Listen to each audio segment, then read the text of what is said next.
Turning now to West Africa. The International Monetary Fund has reached a staff-level deal with Mali for about $120 million in emergency financing.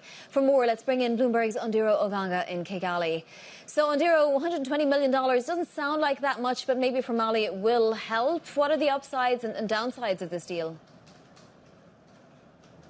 Vonnie, like you said, it doesn't sound like much, but it is a lot. This funding will go in helping cover food provision costs, providing clean water and also access to shelter for those who are displaced. And one might be wondering how Mali got into this situation. Their economy has been ravaged by many things, among them COVID-19 pandemic, geopolitical tensions such as Russia's invasion of Ukraine, the disruption of shipping along the Red Sea. And there's also been a regional funding squeeze that made the cost of importing goods such as food and fertilizer skyrocket through the roof. So this is a country that is trying to build back, and the IMF is cautiously optimistic, projecting that they could grow by about 3.8% this year, but next year the economy is expected to expand to about 4.4%.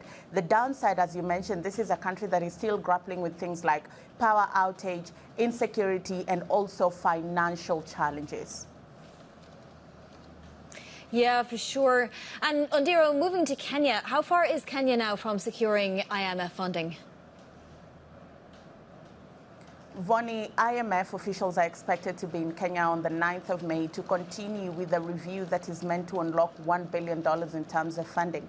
The last time the IMF staff was in Kenya was in February, and they were reviewing the $4.4 billion program that Kenya is currently having under the IMF, and also the impact of Kenya's ability to access the market. And this inflow from the IMF will be very important because there's a Eurobond due in June for Kenya. Kenya needs to clear some of its arrears with their contractors, but most importantly, they missed their revenue target. So this financing is very important. And the IMF projects that Kenya could be at high risk of debt distress. So there's a fiscal consolidation program with IMF to ensure that debt to GDP is brought down to about 3.9% in 2025 and down to 3.3% leading to 2027.